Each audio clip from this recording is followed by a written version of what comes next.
Okay, so as mentioned, cross-linking is essentially where you take polymer chains and you actually have them bonded to one another. So you can kind of see them here. So how does this happen? So first of all, the only way to create a polymer where you're going to have cross-linking even be a possibility is you have to have in your monomer a diene.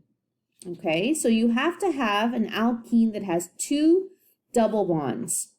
Because what's happening is, in order to create this additional bond, you need to have carbons that are able to break to add in more atoms. Okay, it's really the only way. So when you are doing, why would we do this? So instead of having relying on intermolecular forces to provide strength, you're actually literally connecting the polymers together to create a stronger structure. So this is used where you have very high density plastics. So for example, wetsuits, garbage bags. So I'm not talking about typical, like maybe like a bag from Longo's or something, but we're talking about like thicker, like the black big garbage bags that you can hold a lot of different materials in there. Fencing and rubber for tires. Okay, so let's take a look at an example. So here's neoprene. So this is that wetsuit. So this is the monomer. There should be a hydrogen here. I just realized after I took the picture from the textbook, there was missing a hydrogen here. Anyway, so notice there are two double bonds in this monomer. So what happens originally, like when you make your this first step is to create the original polymer. So this is what we're looking at. So this is these two are two examples of monomers. And what this is showing you on this side is the resulting polymers. Okay, so notice the double bonds break, and then the connection for the other monomers are here on the outside. But what happens is, because you have two double bonds breaking, the center carbons of the structure create a double bond with one another. So this is where this was originally. So these bonds broke, the outside carbons are going to be linking up to the next door monomers, but the center carbons still need another bond, so they actually create a double bond with one another.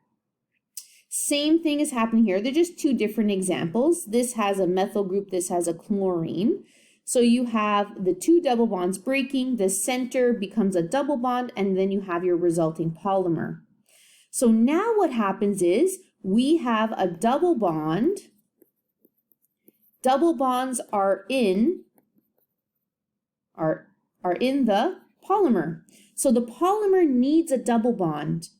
That way, when we break this bond, this is where the cross-linking is going to actually link up.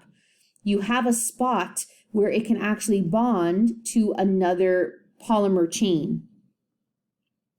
So what we do here is the double bond that breaks, we have to have something that basically will link up the different polymer chains. If we go back to this original picture here, this was kind of a nice one.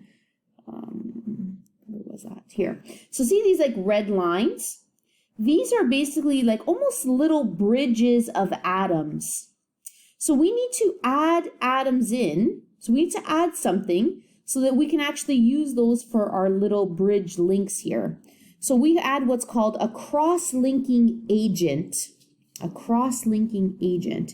So an example of a cross-linking agent is sulfur. Okay, there are other ones that are used. Sulfur is the prime example of this. So I will not ask you to draw this or to draw cross-linking. You should just have an understanding for like what is happening and kind of what is the purpose of doing this, right?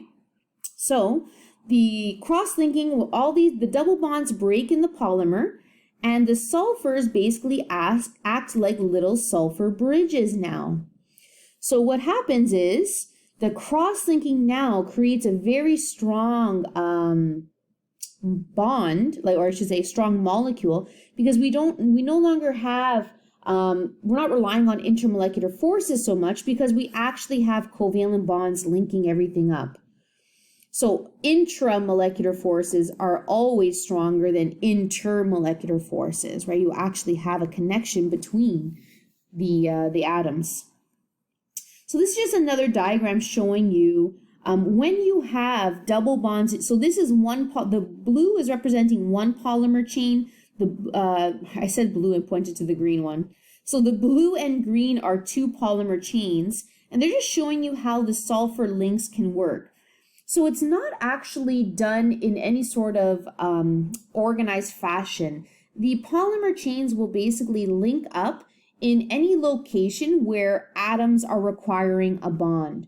So you may have, they're just showing you a couple of examples. So really what would happen is these bonds would all be breaking. They're just showing you some of the link ups. So you might have 3 sulfurs linking up. You might have many sulfurs. Like the length of these sulfur bridges are not constant. And you might actually have it not even connecting to the actual other link. This originally was a double bond that broke, and the sulfurs kind of just made the connection with one another to the 2 carbon sides. So it's kind of, I don't want to say random, but it kind of is random. So you add the cross-linking agent, the goal is accomplished. The goal is to have the chains being bonded to each other, but how that's done can sometimes be short little sulfur bridges, long sulfur bridges, right? So like, for example, let's say this were to break, right? You can have more sulfurs adding in here, right? So they're just showing you a few in this diagram. I kind of like that because this one makes it seem like, oh, it's always 3 sulfurs. And that's not necessarily the case.